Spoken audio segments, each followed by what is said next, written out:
the theme I want to look at is something that Colin, Bobby, um, David, Jane, and George brought up. They talked implicitly or explicitly about spirituality and religion, and exactly how Jung brings that sensibility to the modern audience. So that's the theme I would like to focus on, because it looks like there are many people who are interested, and I certainly think that that is one of the key things. It so happens that I'm deeply interested in that. So that's what I'm proposing to put on the table. So the question is, the theme is spirituality and religion, and Jung. So we can ask many, many different questions. What is religion? What is spirituality? On one hand. Second is, how is it that Jung has the spirituality and the core of religious experience in his work? And we can just focus on that. So we can focus on what spirituality and religion is, and how Jung brings that to fore. Those are the two questions I'm thinking of. Does anybody have an alternative suggestion about what other questions we can put it in the general theme of religion and Jung, or spirituality and Jung? Um, what we can do is you can start talking, 2 to 3 minutes, about 3 minutes, if you want. On, I invite you to talk about what you know. Let's start with people who have spent some time working on it, like David and George. George made a really fascinating observation, that it is all about direct experience. We don't have direct experience, and in that direct experience, it's kind of combination of individuation and spirituality, which is one and the same thing. You're trying to see who you are. David mentioned, who am I? So it is all kind of going towards that. So now I'm opening up to any comments on nature of religion and how Jung brings that spiritual approach or religious approach to us. So go ahead and type an exclamation mark or raise your hand in Zoom if you'd like to comment on that.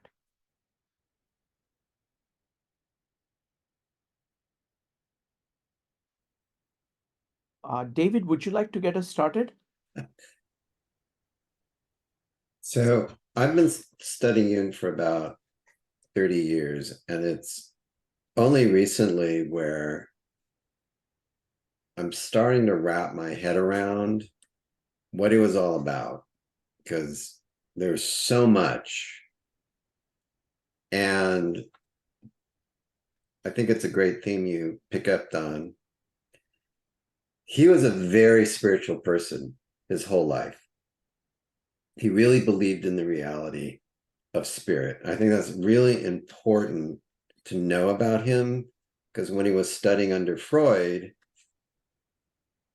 was not a spiritual person at all. He was a scientific rationalist.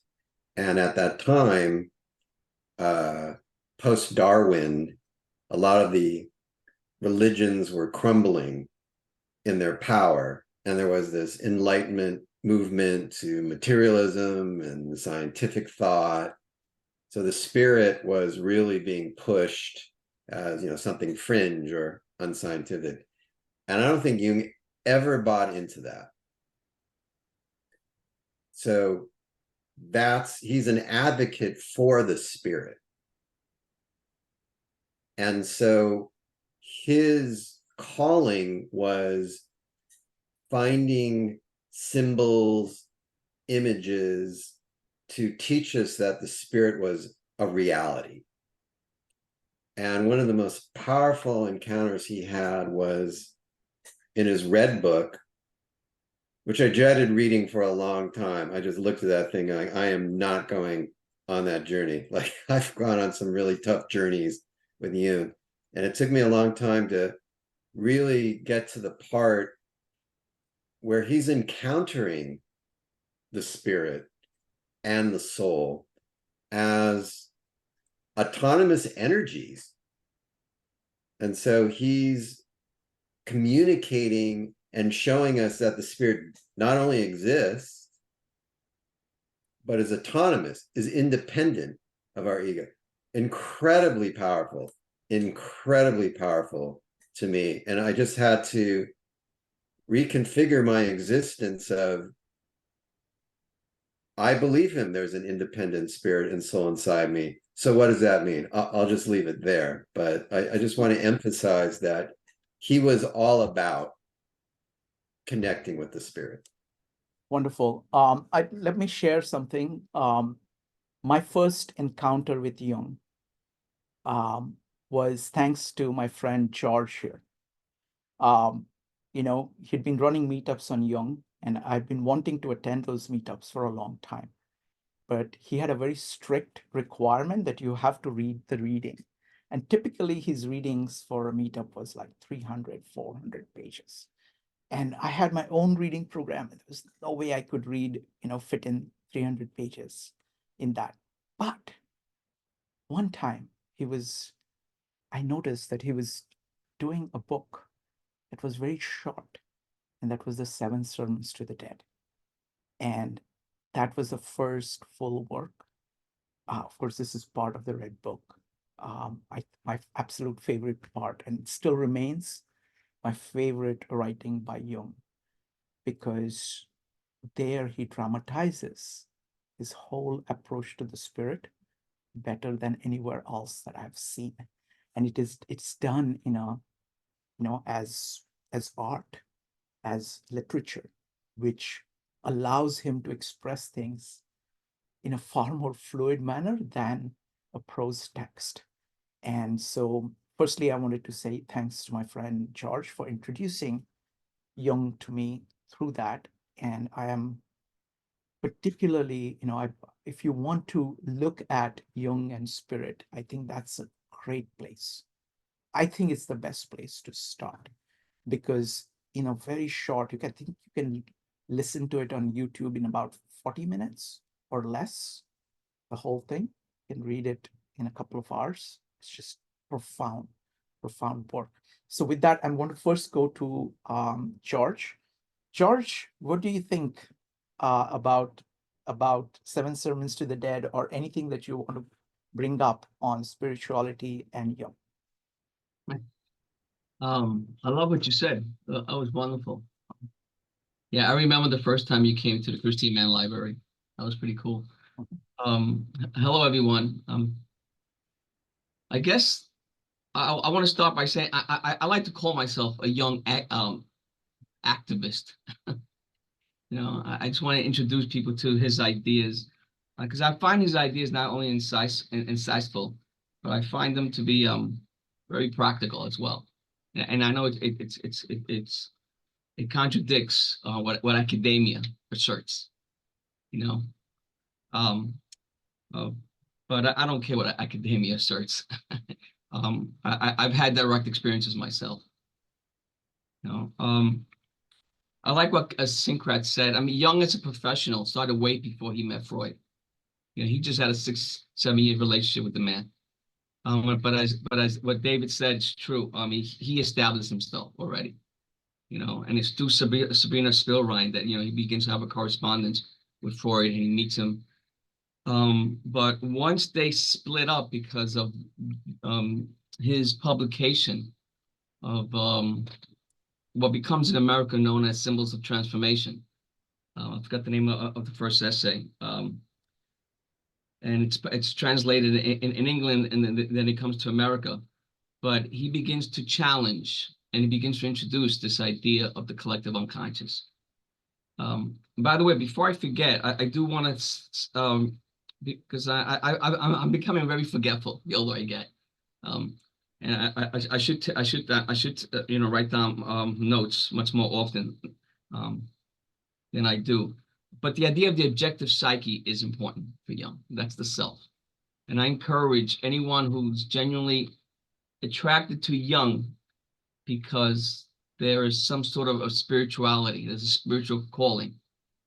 And I think many of us have said that, right? That it resonates at some sort of noumenal level. And that's wonderful to hear. But I think it will facilitate the process if you become familiar with his terms. So when you read it, because his lexicon is challenging, but I would say a central term is the objective psyche, the self. Having a relationship, cultivating a relationship with that, the subject, what Jung calls the ego. He uses the ego in a particular way. Jung, the ego is the center of consciousness. It is the subject. It is that faculty of the psyche that compelled us to come to this meeting. And anytime you exercise will, that's an egoic action. But the ego is not the center of the personality. It's not the center of the psyche. There's a stronger will that's operating. And it radiates from the objective psyche. And we could talk more about that. But in 1913, when Jung began, between 1913 and 1916, when he writes the black books, the journals, subsequently more up to 1927, what becomes the Red Book. That's the core of the Jung. I think most of you guys, most of us are aware of, of what happened to him. He had a direct experience, and someone mentioned dreams. That's a good damn place to start. The dreams are the song of the objective psyche. It's the whispers of the objective psyche that comes idiosyncratically to us. It's gold. It's a privilege to dream. I would assert that it's our imperative. It's our imperative to develop that relationship. If you want to dismiss it, that's okay, but you will live a one-sided life, and that's okay. You may be phenomenologically, empirically successful. However, if you want to have a relationship with the immaterial, listen to those images, listen to those whispers. I'm using that poetic language because I agree with Shrinkat. The connotative element, I think, has a proclivity to wake us up consciously, and that's what Jung wants us to do: is wake up. What does that imply? That the unconscious becomes conscious. Not only repressed material, but more importantly, dormant material. Does that make sense? Yeah, dormant material. That dormancy is what is the reservoir of what's truly the will of the psyche. So it will benefit, it will nourish us to have a relationship with that element of the psyche. And there was something, a couple other. Oh, I did want to mention something. Someone said about the dreams, about that wonderful dream he had when he was a childhood. I believe that's referenced in Memories, Dreams, and Reflection in the like the third or fourth chapter. I could be wrong. Check it out. If you want to be familiar with Jung, read those biographies. Barbara Hanna has a wonderful biography. Ron France has one of the better ones as well. But I think much of Jung is not just what happened to him between 1913 and 1916, but it's just like the rest of us.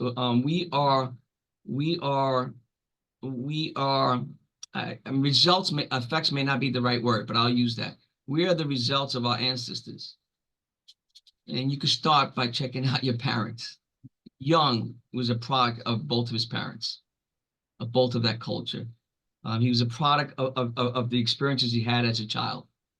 And then definitely what happened to him in 1913, between 1913 and 1916. He had this confrontation with the unconscious. I think I went over 3 minutes. My apologies, Shunkat. No problem. Thank you.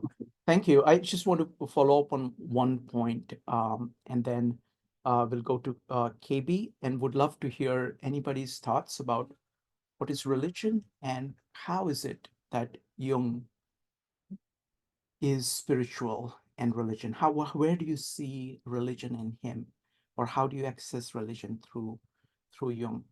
One of the things that George said is that Jung, I'll put it in my own words, Jung says yes to the conscious, and he says yes to the unconscious. This is that self is all of that. You can't just pick the conscious, and you just can't pick the unconscious. You need both of them, and they together grow. You can be yourself by saying yes to what you know and what you don't know, what is there in the periphery and what is there in the focus, what is the ground and what is the figure. And you have to say yes to all of that. And it is hard. And you have to go through a lot of darkness in order to come out in light. And so that is a very profound way of thinking of that Jung brings to this. Next up is KB. KB, go ahead.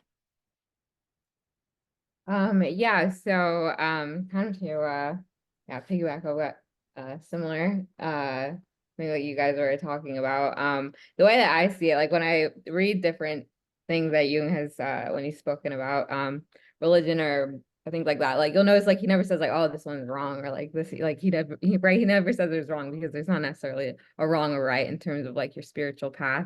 And so I think that and I just like thought of this now, so it's obviously my opinion, like of how he might interpret the world, but like in terms of like your spiritual path, right, essentially it worked for someone. So yeah, like the first Buddha or the first, right, there were certain practices that ultimately led them to becoming conscious or awakening. Like for example, Jung, he drew mandalas every day for a year because he thought, he felt it was helping to resolve his inner conflict and helping him understand himself as well. Because ultimately we're trying to remember who we are, and like to get to a point where we're living as our authentic self, because we oppress a lot of that stuff when we're in trauma or childhood, and we have to kind of unpack that to actually be living a life that we want to be, which is largely suppressed these days by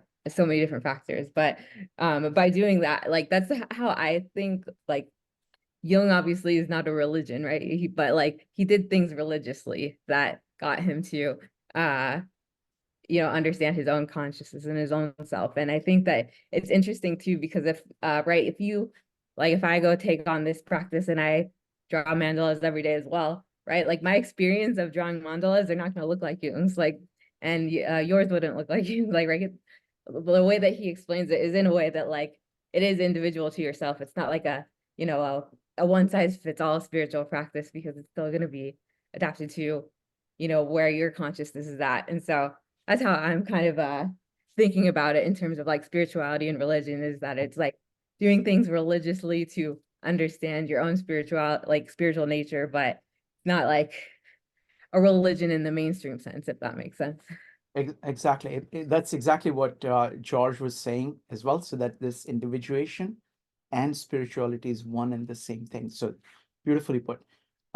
Let's do one thing. Let's step back and keep Jung aside for a moment. Let's just look at religion and spirituality. What is, when you think about religious approach or spirituality, not in terms of the social aspects of religion or ritualistic approaches of religion, but kind of the core of religion, core of religiosity, core of spirituality. What is it? How do you think about it? So keep Jung aside. Try to name it in the terms that you can say, look, this is what being religious, being spiritual means to me. Go ahead and type an exclamation mark or raise your hand in Zoom if you'd like to comment. What do you think? Let's start with Carol. Carol, go ahead. So again, I'm an anthropologist, so I'm coming at this from a sort of study point of view, I guess. But for me, religion is, I guess, the pattern of, it's like it's the source of the collective unconscious. It's the pattern of beliefs and behaviors that your society, your parents, your kin, the world around you believes in, and it's that collective body of ideas. And religion tends to create foundations for you to live within. So it's a process that tries to maintain order and help guide people towards what that pattern believes is, for example, proper behavior or healthy behavior or whatever. Spirituality, as distinct from religion, focuses, instead of on the sort of foundational aspects and the sort of patterns, focuses on transformation. So in a society, from a belief point of view, it's one of the methodologies by which societies can change.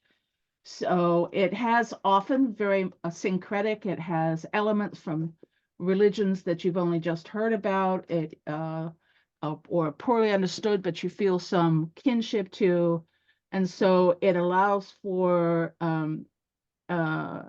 mixing and matching, so to speak. It allows for exploration, which often leads to transformation. So I think of the two as part of the same universe, but one focuses on stability in society and one focuses on transformation in society. That's Excellent. my take on it. Excellent. Thank you. Thank you, Carol. Great observations. Thank you. Next up is going to be George. Folks, go ahead and type an exclamation mark or raise your hand to talk about what is religion and what is spirituality. How do you understand the core of these? Go ahead, George. Oh, wow, this is a wonderful exercise. Thank you. First, I want to say, they're inextricable, first of all. To separate them, I think not practical at the least. But I want to start with the spiritual, because for me, the spiritual, I associate it with the collective unconscious. I mean, I know you said stay away from Jung, okay, because that's important. For Jung, the collective unconscious precedes consciousness. Consciousness emerges from the collective unconscious, a big difference from all the other depth psychologists. So I think for me, the spiritual is highly private. It's idiosyncratic. It's an extremely, you're alone with the spiritual. For me, that's a fact. You're by yourself. That encounter, that's an individual experience. It's a transpersonal experience, yet it's a deeply alienating experience. Okay, you experience deep solidarity there. However, as human beings, as members of tribes, we try to express that experience, give it form, try to give this formless encounter form. We try to express it in art, in language, in culture. When I say culture, I imply all its branches, including language. So we try to express it. As that expression becomes traditional, through intergenerational, for me, that is the genesis, the formation of religion. Religion, for me, is an anthropological, sociological project. And some of it, some of them are successful, some of it has not been, and we could talk about ethics and the history of. But religion, for me, ultimately, is a phenomenological project. And the spiritual precedes the religion. And all religions start from some spiritual encounter. If they haven't, then I think it's propaganda. It's something else. But if it's genuine, true religious experience, the originator had some sort of encounter with the ineffable, something greater. And then they try to convey that experience to others. That's problematic right there. So I know I sound a bit, this like, what's the word? It's not that hopeful, right? But that's okay, But we can have what's referred to as these intersubjective encounters with others, right? You just be quiet and there's a silence that we know. So any attempt to convey a spiritual experience is religion. But the spiritual experience which precedes it is always private. It's extremely private. And I think we can cultivate that if you haven't, just by looking at any piece of art, right? And pay attention to your subjectivity. Pay attention to your emotions. Pay attention to your idea. And that takes practice. Pay attention, and things will emerge as you cultivate that attention. And I would claim that is your proximity and your frequency of the spiritual becomes much more expansive. Thank you. Thank you, George. Great, great observations. Next up is going to be Katie, followed by Colin. Katie. I really liked that because it's the idea of a spiritual experience is something happening out there. And a kind of a counter argument might be that religion might be a kind of an unconscious projection, meaning something in you that you project out there. Like Jung argues that.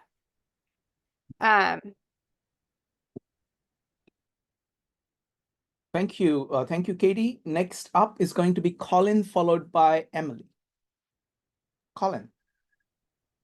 When it comes to having a spiritual experience, I think it has to do with reverence, inspiration, and awe.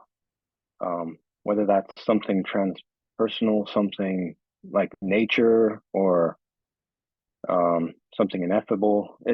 I don't know exactly how to explain it, but you know it when it happens. And it can come through dreams, synchronicities. You know, as far as Jung is concerned, I don't know if he really defines the spiritual. So maybe that's just for each of us to kind of find out on our own. And religion, you know when you see it as well. You know, there's an organization, there's a hierarchy, there's a government, and there's some sort of maybe cultural or political sort of goal in it. So you can have the two come together, but that's just the way I see it.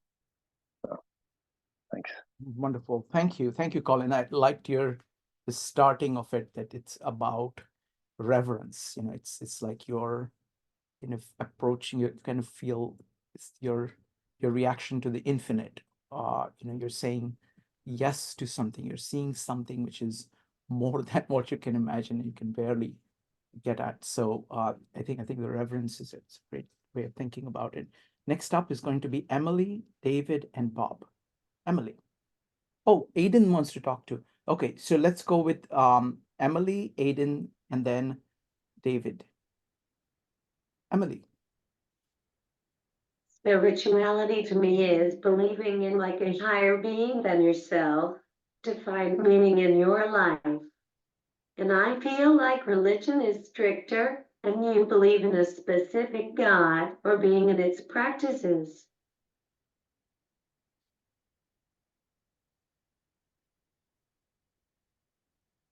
Thank you. Thank you, Emily. Next up is going to be Aiden. Aiden, can you unmute?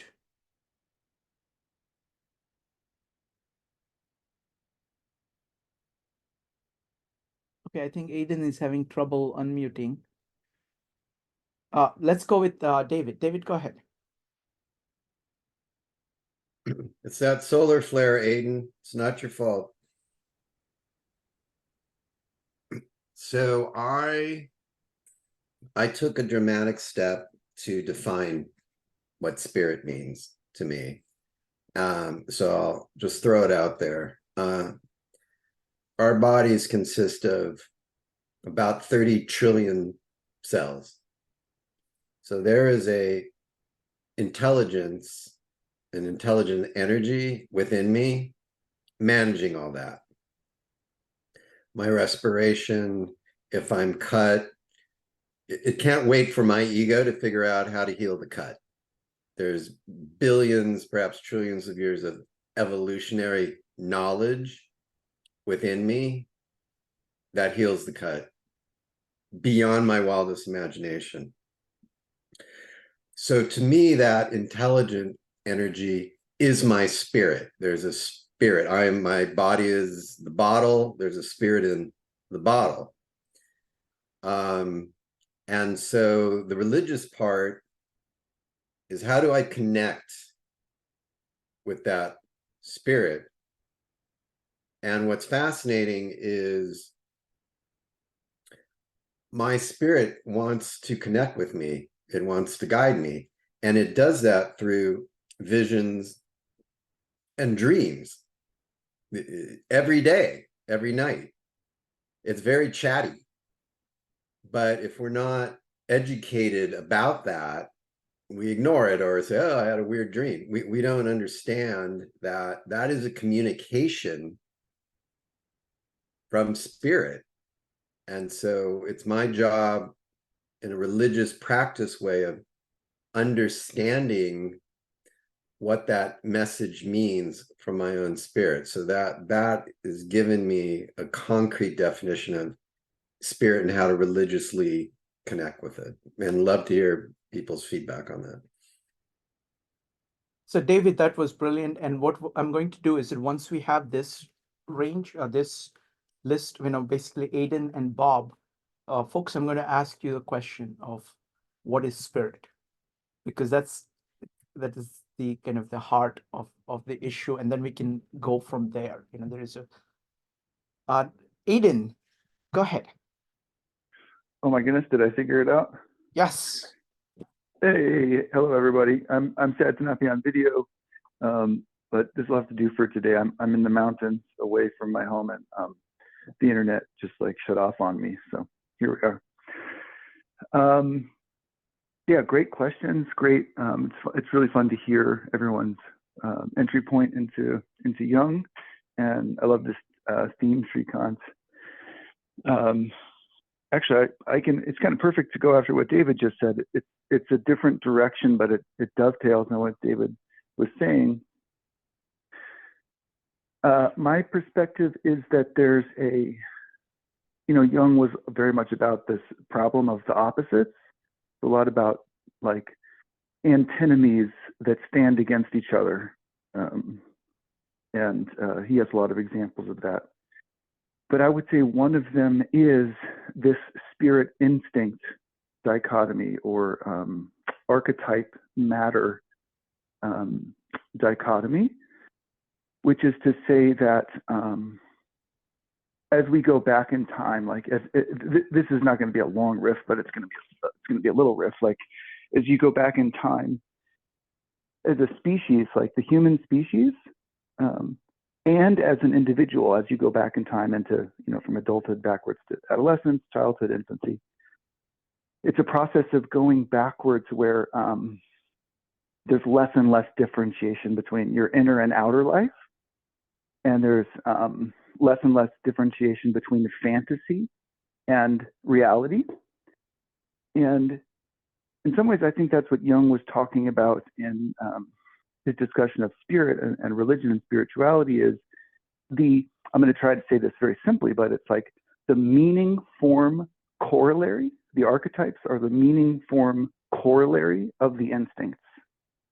So as the instincts become something that we're able to less and less identify with, which is hopefully happening over the lifespan and also culturally across history, as we're less and less subsumed by our instinctual drives and so forth, we have more capacity for reflection and alternate choices and consciousness and such things.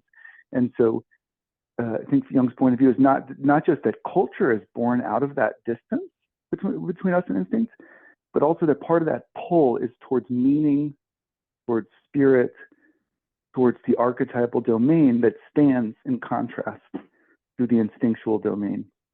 And he was really a lot about that, like, and he talks about like for his clients that were in the second half of life, 2/3 of them who came to him, it was like really, they didn't, what they were really being treated for, according to Jung, was like to find a spiritual attitude towards life that is one in which meaning is found, one in which some type of communion, some type of relationship to something bigger than oneself, with a sense of the numinous, as George was saying, with a sense of the awe, as someone else said.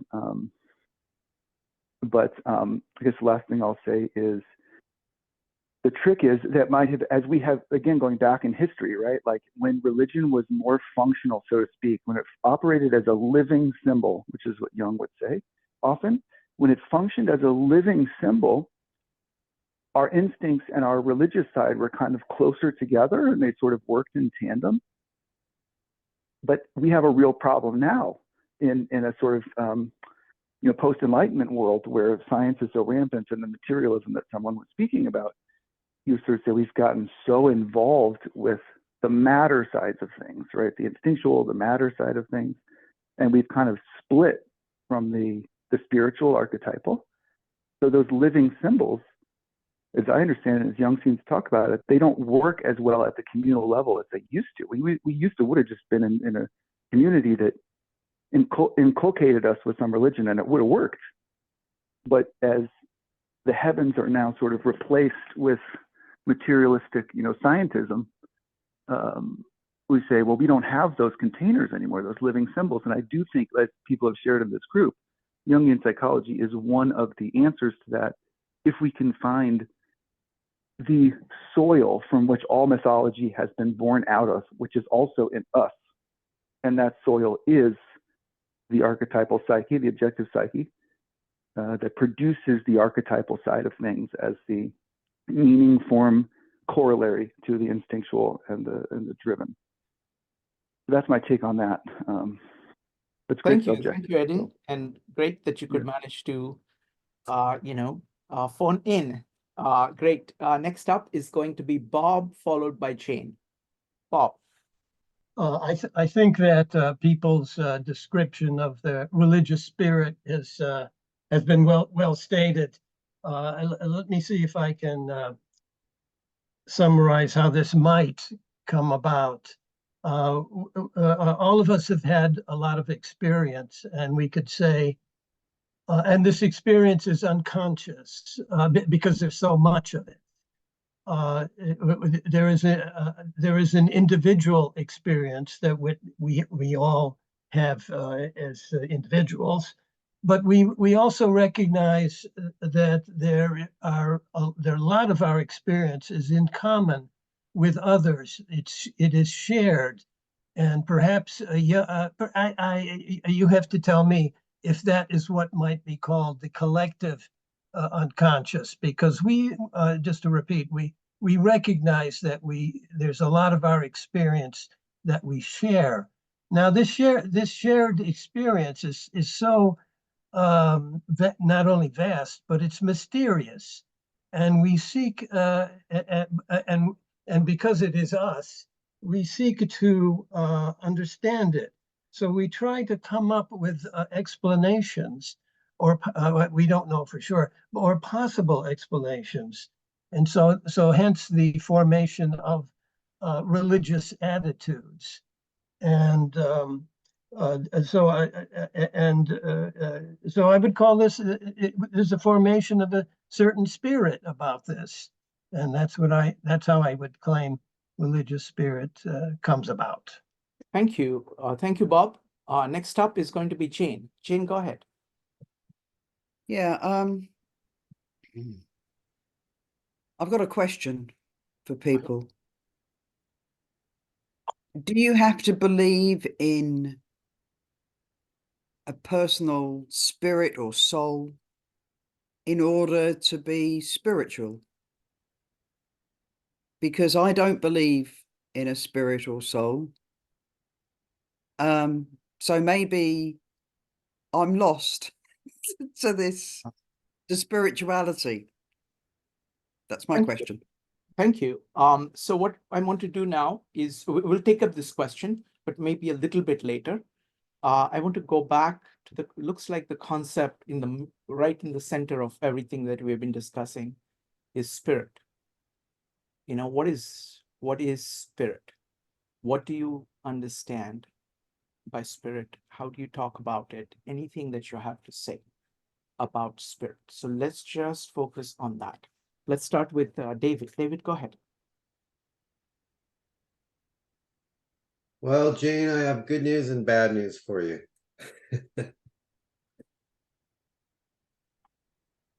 I think Jung would say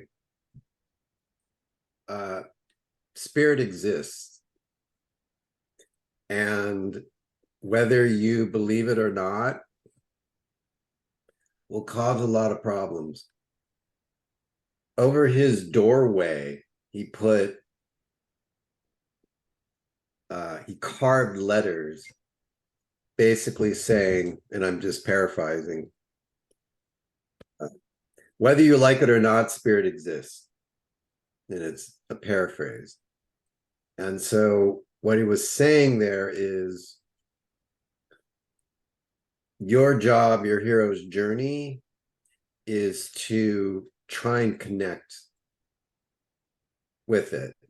But it's independent of the human imagination in our ego.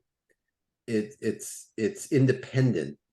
So we can say, hey, I don't believe in spirit, you don't exist. And you would argue, you're going to pay a psychic price for that. And that's really what he was all about. It will create tremendous disturbances. And just to build on that a little, the founder of Alcoholics Anonymous gave Jung a lot of credit for his 12-step program, because he was saying that those who don't accept the reality of spirit turn to a different kind of spirit, which is alcohol.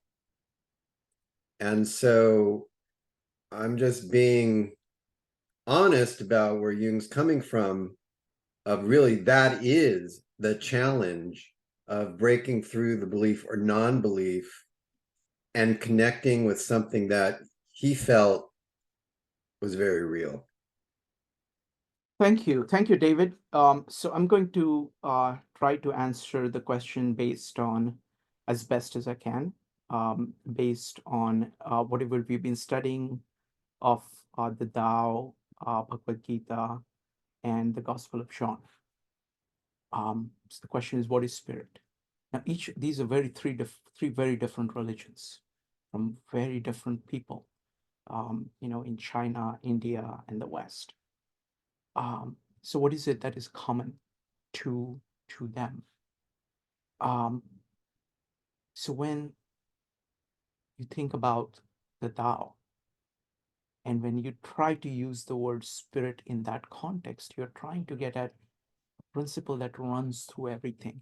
It's like, be like water, my friend. It's the water that runs through everything, that shapes everything, that is running through you, running through everything around you, shaping everything.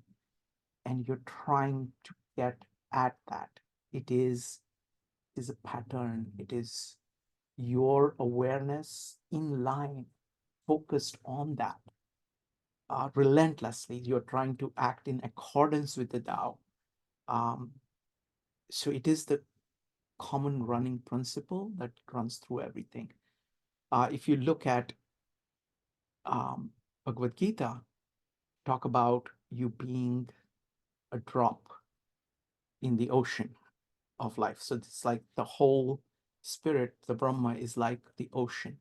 You think you are salt, but because you have all these ossified things around you, your thoughts, your emotions, your habits, but when you drop yourself into the ocean, you realize that you are part of the ocean, and ocean is you, part of it. So that's the thing that runs through you. That's the kind of thing that is being talked about. It's basically a universal principle that runs through everything. It runs in you, it runs everything around you. Same thing with, John, so you have in John, Nicodemus is asking, says, truly, truly, I say to you, unless one is born of water and of spirit, you can't enter the kingdom of heaven. Water means to kind of wash away your preconceptions, your ego, your pride, so that it creates space for the spirit, space for the truth, space for this pure focus on the whole, the oneness of everything. And it blows wherever it will. It will, it is basically everywhere around you, in you. So it is the common principle that runs through it. That's the best description I have. looking at these three different traditions. Next up is going to be Bob, Emily, George, Carol, and Paul. Bob. I just wanted to say that to me, it doesn't make sense to talk about spirit unless one can talk about the absence of spirit. That was suggested by Jane Pierce. I don't know if she's still there. And followed by, was it John, who said that spirit exists? Those seem to be opposites to me. I believe that there are, yeah, Jane is there. I believe that there are, both are possibilities. One can develop a spirit, recognize from many sources, from oneself and from looking at others religions, and develop a spirit. But there are other people who are isolated, or perhaps, I don't know if they're materialists, but they're isolated and they do not think of what is beyond themselves, because it may be difficult for them to access beyond them. So, and they do not develop a spirit, and perhaps they feel, I can't speak for everybody, but they might feel, they might recognize that absence of spirit and not feel so good about it.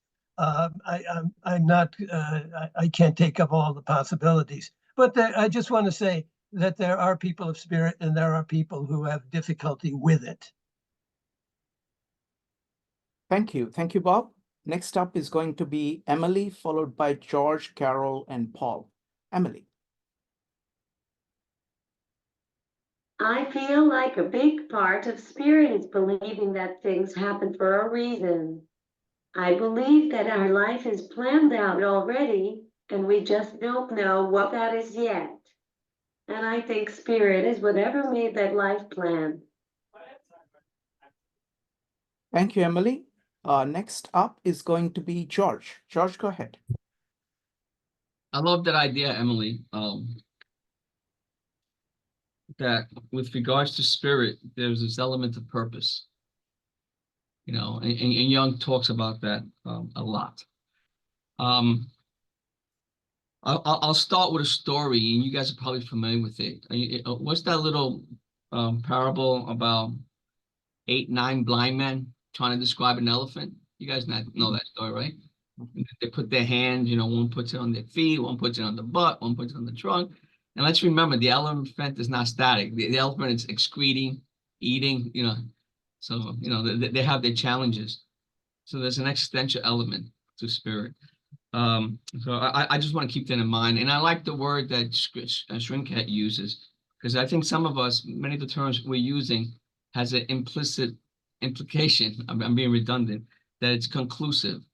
Spirit is not an object. Let's get that out of your head. Get that out of your mind. It's an experience. It's not something foreign from us. It's an endowment. It's imbued within us. It's an experience. And the best we could do, like the blind man, is to describe it, the more experiences you have. With regards to Jane's question, I don't think we can answer those questions, but we can attempt to respond to them. And our responses are just like the blind man. We come to closer wholeness with regards to spirit.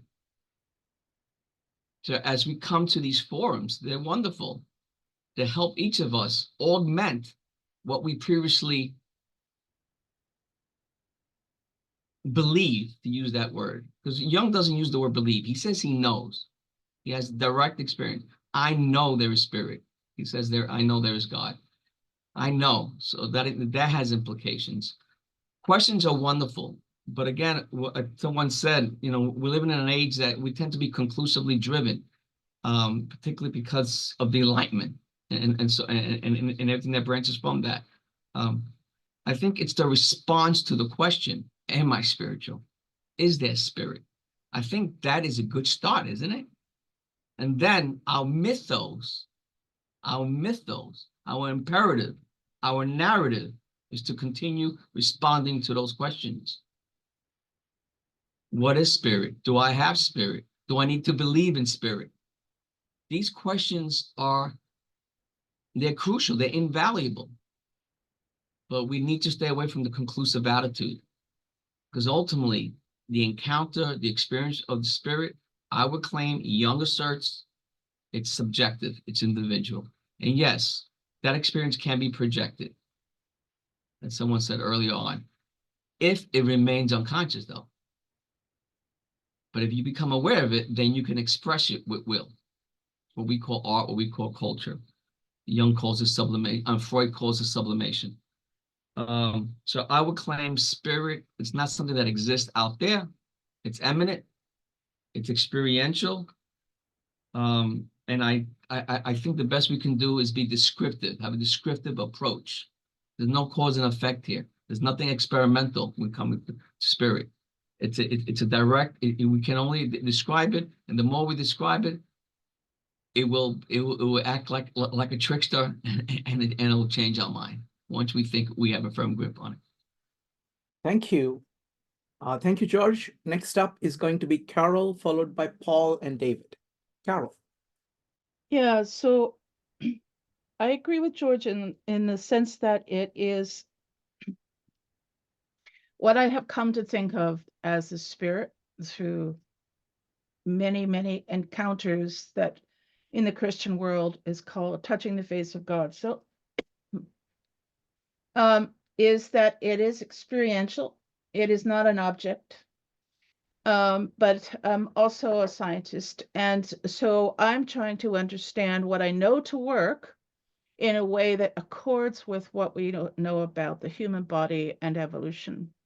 So for me, I think of it as the spirit as a pattern, initially, a pattern of completely unconscious, and it remains that way, of seeking, that is the body doing its animal best to be alive. So as a fetus and as our brain develops, part of that development includes an absolutely essential function of being an animal, which is you must seek out that which you need. So of course, in human life, that means mom to start with, right? And then as babies grow up, it means dad and brothers and sisters and aunts and uncles and the blocks on the floor and everything else. There's this absolute fundamental desire. And none of that is physical in the sense that it's not outside, but it is a pattern of behavior and desire and a forceful requirement. It's not something we get to choose. It's if you don't have that, you don't live. You die, right? So I would argue there, from that definition, there isn't a person that doesn't have spirit, just that it can be hampered in the same way that humans can be hampered because they're fearful. They've had it, they can't explore. They've learned that that's dangerous, like a macaque raised without other macaques. They don't know how to go about being human. And in that case, you have a kind of stunted, like a person who has the capacity for language, but never hears language to begin with. They can't activate that thing. So I think of spirit as like the language module in the human brain.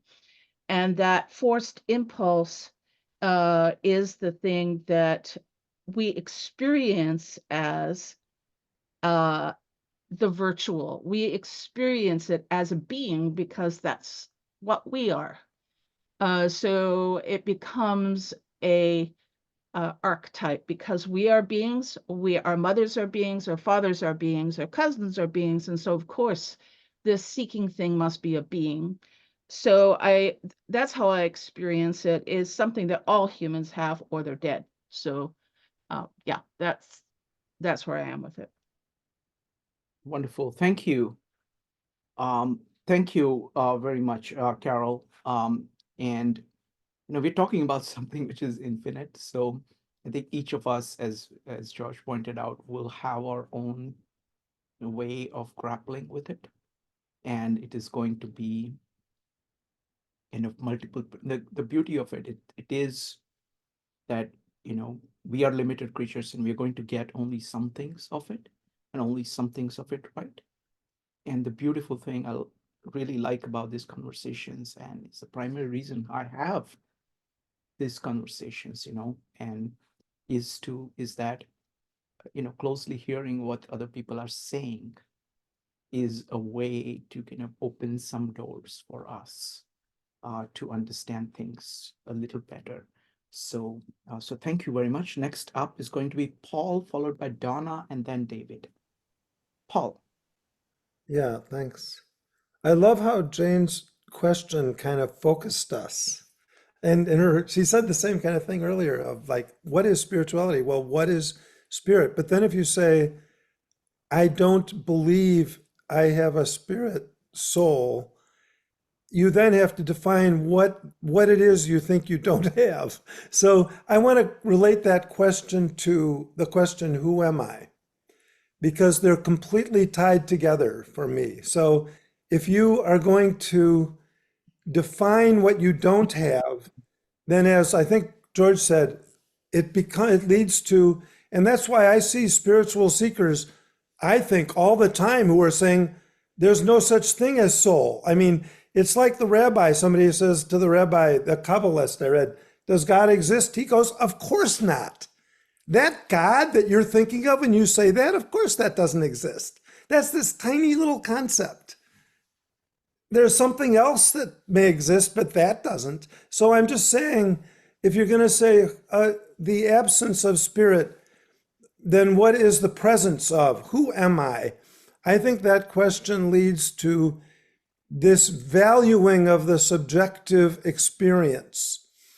Because as you define what you are, and you can end up defining it in a way that it doesn't matter if you say, I had an amazing experience of spirit like Jung did, and I saw God, or I believe in God.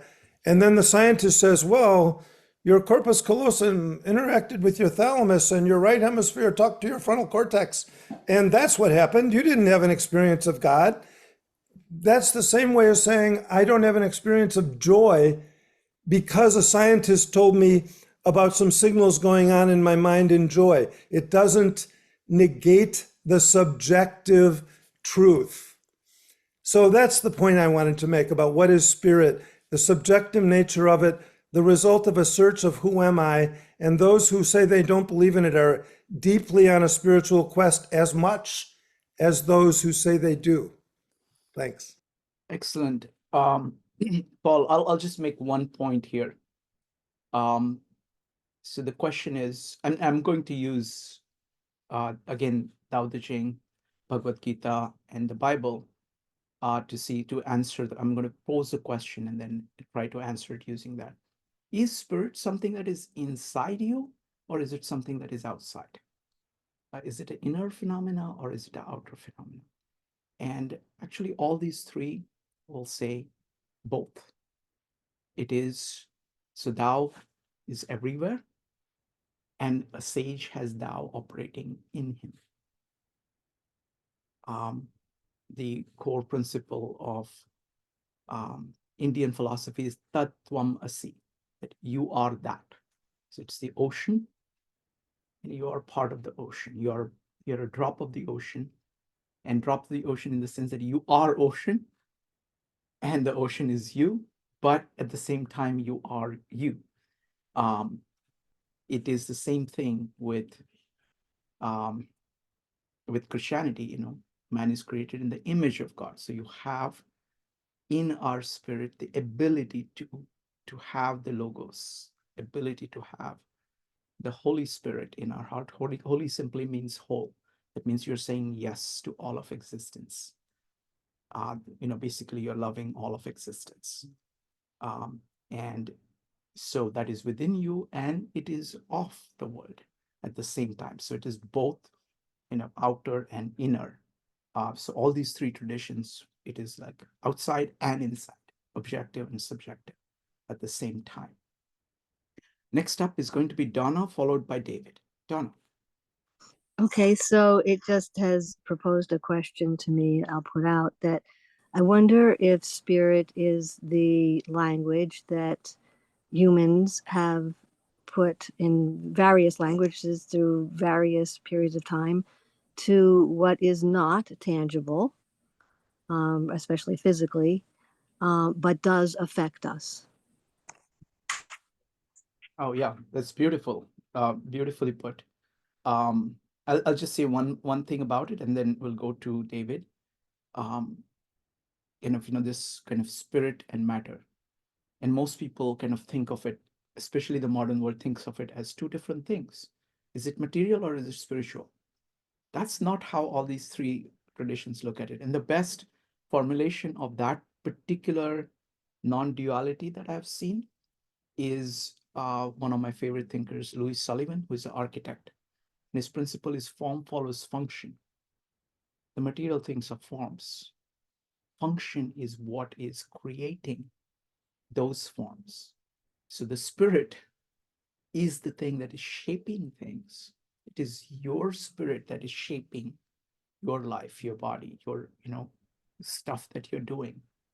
And so it is that, form follows, and the principle is form follows function. So forms, you can get attached to the forms, and then they are no longer carrying the function. But this is an invitation to kind of keep on making your forms functionated so that they are, you bring spirit to all matter that you touch. Next up is going to be David. Great conversation. Great conversation. Look, this is called a Jung group, so I want to try and represent what his reaction Please. might be. Not necessarily mine, but there's two things. I mean, we are debating, does spirit exist? How do I define spirit?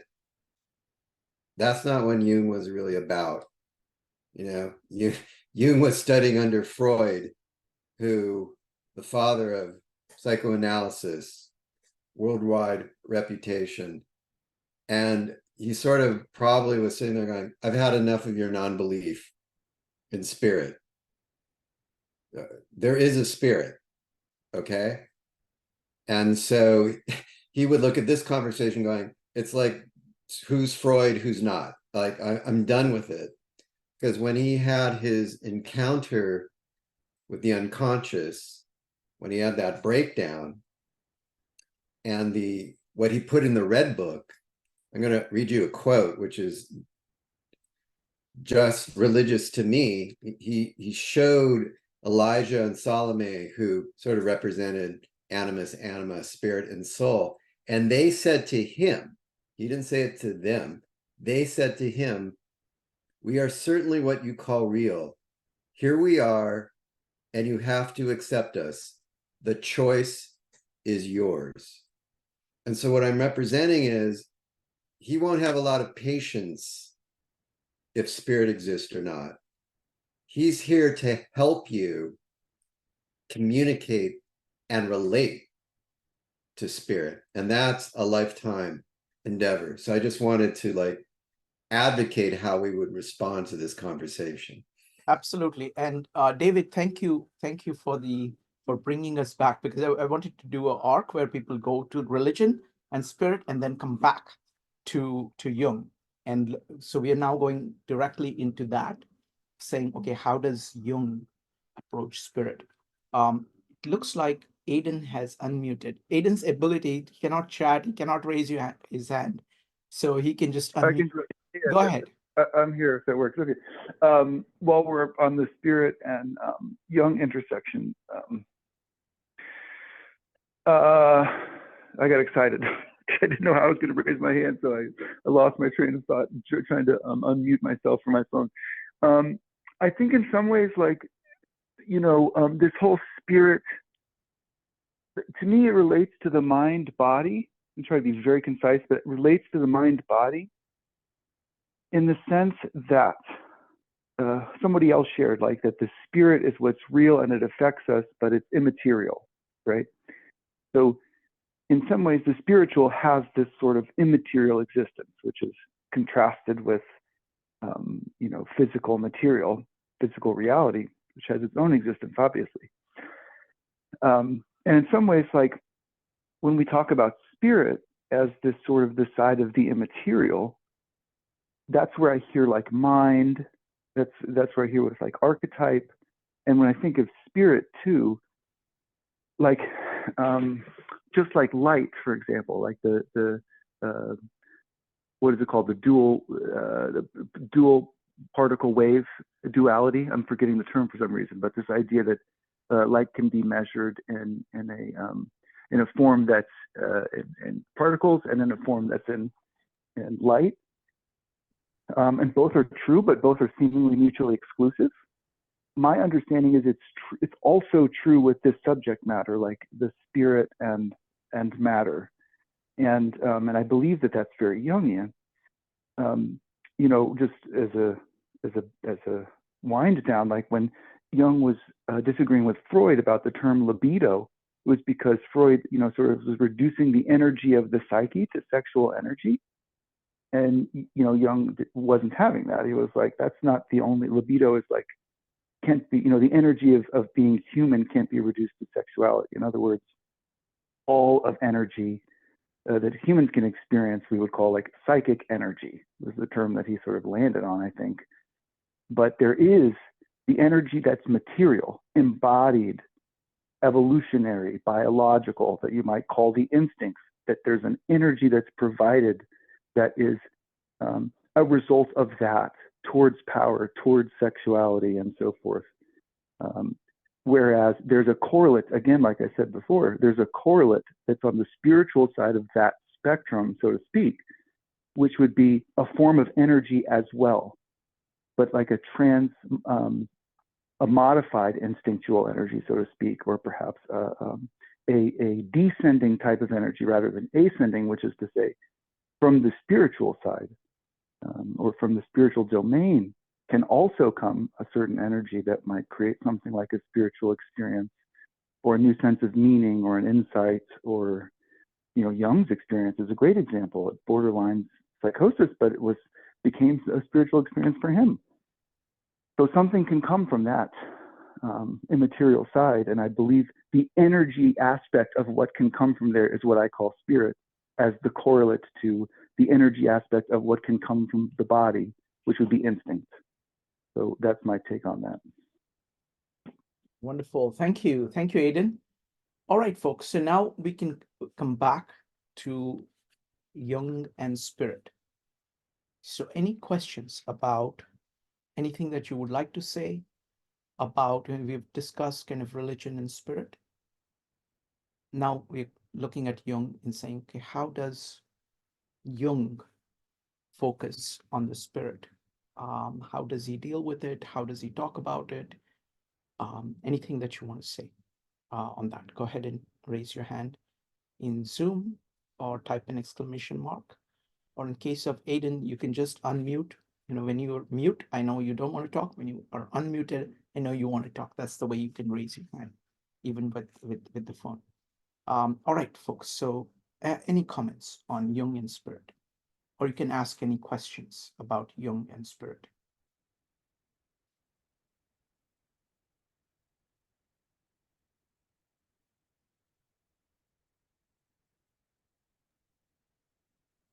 David, go ahead. Well, I think the most practical experience you can have of what Jung's talking about spirit, and I know Aidan has a lot to say about this, is your dreams. And it's not just at night your spirit's communicating with you. You just happen to be asleep, your consciousness is turned down, so it's easier for you to notice your dreams. But I think I use the example a lot where I used to live. This hummingbird would know exactly where to go to the hummingbird feeder.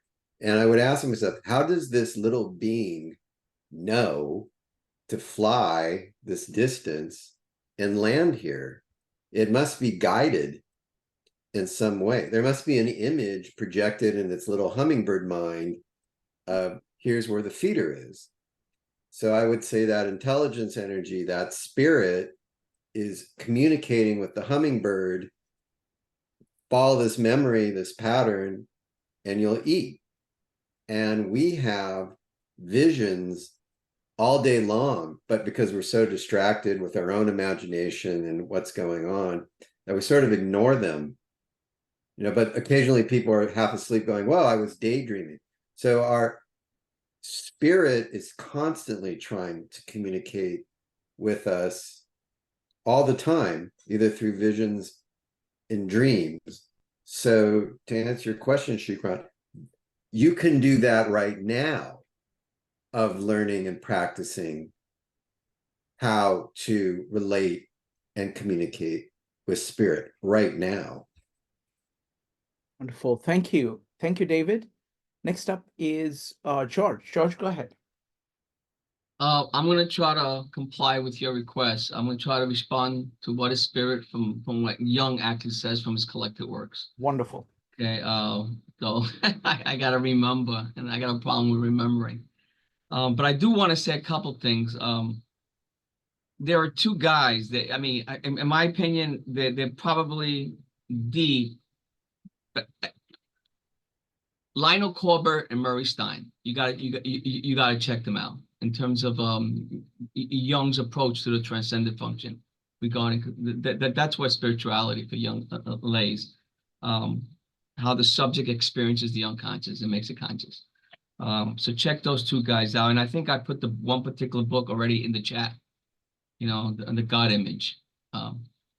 So check that out. Lionel Corbett and Murray Stein. I also will tell everyone to check out volume 11 from the collected works. You know, not the abridged version, the complete version, and read both, West and East. And I'm just gonna give it in one sentence, but basically what Jung says regarding spirit. For Jung, early man was trying to respond to this presence. You know, thunders. You know, what trying to respond to the question, what is that life force? And for Jung, humanity has been trying to respond to that question ongoingly, perennially, that perennial question. And consequently, Jung has said that spirit is a functional complex. That's what Jung clearly states. Spirit is a functional collective complex. Now, the question, as we know, a complex has a lot to do with the archetypes. And it has to do a lot with repressed material. It has to do with a lot of emotional material. So for, again, the implications, spirit, Jung explicitly states, spirit is a functional collective shadow. I mean, a complex lie in the shadow. What does that imply? Well, humanity's trying to figure something out. Well, an early experience of the noumenal. So it kind of leaves a riddle there, right? He doesn't answer the question. But Jung explicitly states that spirit is a complex.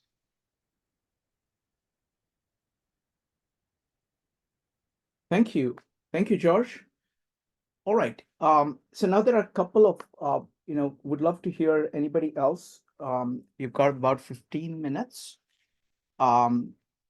We can go ahead and, bring up anything that you want. I want to take this time to tell you what's coming up next. Next, 2 weeks from now, Aiden is going to be presenting on the shadow. So that's going to be an amazing presentation. He did such a fantastic job on the personality theory of Jung. So I'm really looking forward to his presentation on the shadow. And 2 weeks after that, Muriel McMahon is going to be here, and she's going to be talking about individuation as a spiritual journey. So those are the two things that are coming up. Let's continue. Bob, go ahead. I'd like to ask a question, because I'm not. Jung talks about the collective unconscious.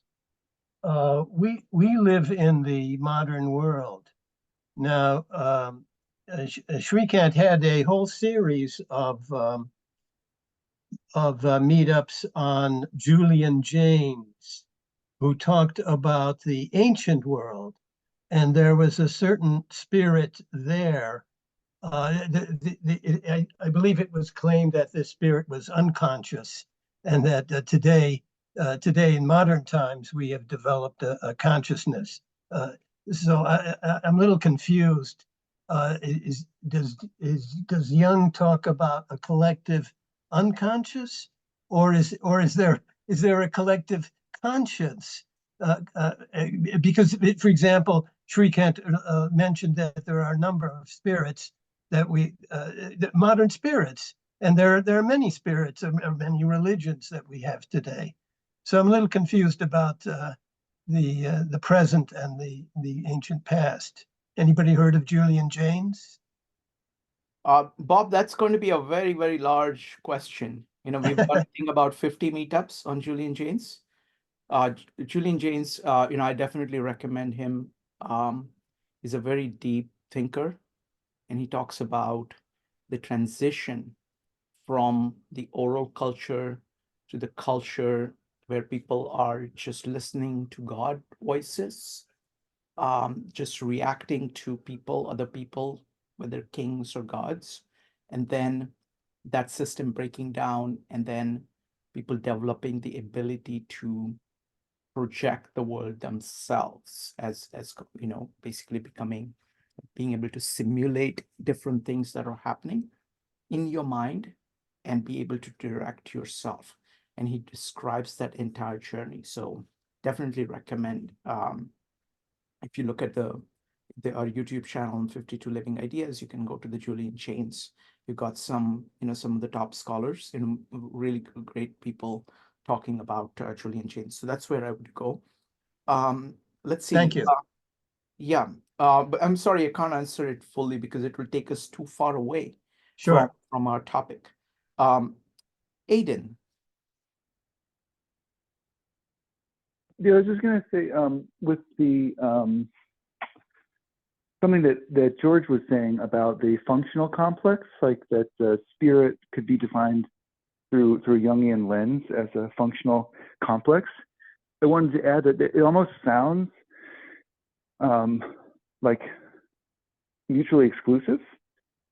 Complexes tend to be in Jungian parlance and theory about places we have like emotionally toned wounds, from our past, essentially. So like if you have a money complex, it has to do with something in your past.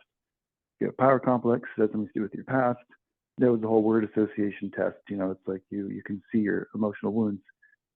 So when you say that a spirit, or when he says that spirit is a functional complex, and George asks the very rich question, like what does that imply? My understanding is that, sometimes Jung's language is just difficult to follow and not the most consistent, because he does talk about spirits as complexes. He also talks about creative complexes, and it's not well organized in his writings and thinking.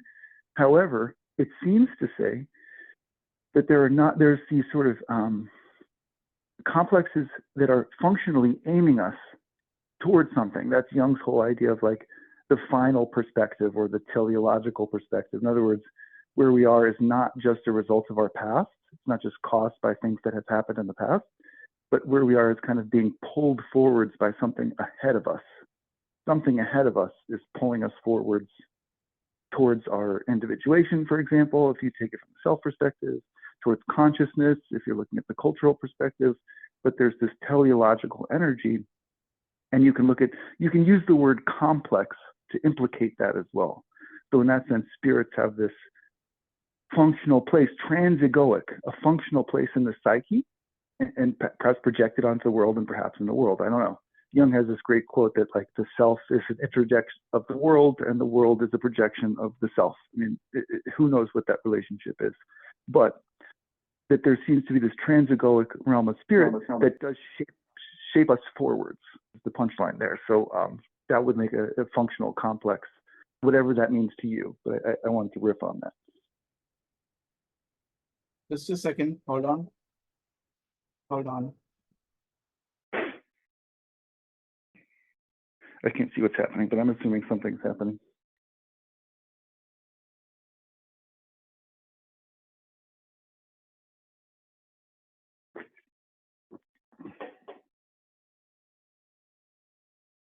Sorry about that. I was trying to get to our Jung playlist. So what I want to do in closing, Aiden, sorry to interrupt. Did you finish what you were saying? Oh yeah, I finished. Thank you. Okay. So I was trying to find the Jung playlist and it started playing stuff. So let me go ahead. What I want to do is I want to end by giving Jung the floor, just to show, because of the profundity and the complexity and the richness and the sheer life that is there in his thought. Okay, this is one of my favorites. That's the Seven Sermons from the Dead. And this is his description of the god Abraxas, which to me is like the highlight of the whole Seven Sermons to the Dead. Okay, so I want to just read it. It'll take about 5 minutes, I think. But it gives you a sense of how Jung thinks. God and devil are distinguished by qualities of fullness and emptiness, generation and destruction. Effectiveness is common to both. Effectiveness joins them. Effectiveness, therefore, stands above both. Is a God above God, since in effect it unites fullness and emptiness. This is a God whom you know not, for mankind forgot it. We name it by its name, Abraxas. It is more indefinite still than God and devil. That God may be distinguished from it, we name God Helios or sun. Abraxas is effect. Nothing stands opposed to it but the ineffective. Hence, is effective nature freely unfolds itself. The ineffective is not, therefore, resists not. Abraxas stands above the sun and above the devil. It is improbable, a probability, unreal reality. Had the pleroma a being, Abraxas would be its manifestation. It is the effective itself, not any particular effect, but effect in general. It is unreal reality because it hath not definite effect. It is also creatura because it is distinct from pleroma. The sun hath a definite effect, and so hath the devil. Wherefore do they appear to us more effective than the indefinite Abraxas? It is force, duration, change. The dead now raised a great tumult, for they were Christians. Like mists rising from the marsh, the dead came near and cried, "Speak further unto us concerning the supreme God." Hard to know is the deity of Abraxas. Its power is the greatest, because man perceiveth it not. From the sun he draweth the summum bonum, from the devil the infimum malum, but from Abraxas life, altogether indefinite, the mother of good and evil. Smaller and weaker life seemeth to be than summum bonum. Smaller and weaker life seemeth to be than summum bonum. Wherefore is it also hard to conceive that Abraxas transcendeth even the sun in power, who is himself the radiant source of all the force of life. Abraxas is the sun, and at the same time, the eternally sucking gorge of the void, the belittling and dismembering devil. The power of Abraxas is twofold. But you see it not, because for your eyes the warring opposites of this power are extinguished. What the God Son speaketh is life. What the devil speaketh is death. But Abraxas speaketh that hallowed and cursed word, which is life and death at the same time. Abraxas begets truth and lie, good and evil, light and darkness, in the same word and in the same act. Wherefore is Abraxas terrible? It is splendid as the lion in the instant he strikes down its victim. It is beautiful as a day of spring. It is the great Pan himself, and also the small one. It is Priapos. It is the monster of the underworld, a thousand-armed polyp, coiled knot of winged serpents, frenzy. It is the hermaphrodite of the earliest beginning. It is the lord of toads and frogs, which live in the water and go up on the land, whose chorus ascendeth at noon and at midnight. It is abundance that seeketh union with emptiness. It is the holy begetting. It is love and love's murder. It is the saint and his betrayer. It is the brightest light of the day and the darkest night of madness. To look upon it is blindness. To know it is sickness. To worship it is death. To fear it is wisdom. To resist it not is redemption. God dwells behind the sun, the devil behind the night. What God bringeth forth out of light, the devil sucketh into the night. But Abraxas is the word, its becoming and its passing. Upon every gift that cometh from the God's Son, the devil layeth his curse. Everything that you entreat from the God's Son begets a deed of the devil. Everything that you create with the God's Son gives effective power to the devil. That is terrible Abraxas. It is the mightiest creature, and in it the creature is afraid of itself. It is manifold opposition of creatura to pleroma and its nothingness. It is the son's horror of the mother. It is the mother's love for the son. It is the delight of the earth and the cruelty of heavens. Before his countenance, man becomes like stone. Before it, there is no question and no reply. It is the life of creatura. It is the operation of distinctiveness. It is the love of man. It is the speech of man. It is the appearance and shadow of man. It is illusory reality. Now the dead howled and raged, for they were unperfected. All right. So that is, yes, that is sermon, last part of sermon 2 and beginning of sermon 3. So if anybody has any quick comments, you're welcome. I know it's a lot, but I never want to forget that Jung is so far above us. Okay. He's making so many connections and it's so deep and there is just so much material there. So any quick comments on this, you're welcome to do that. Anybody?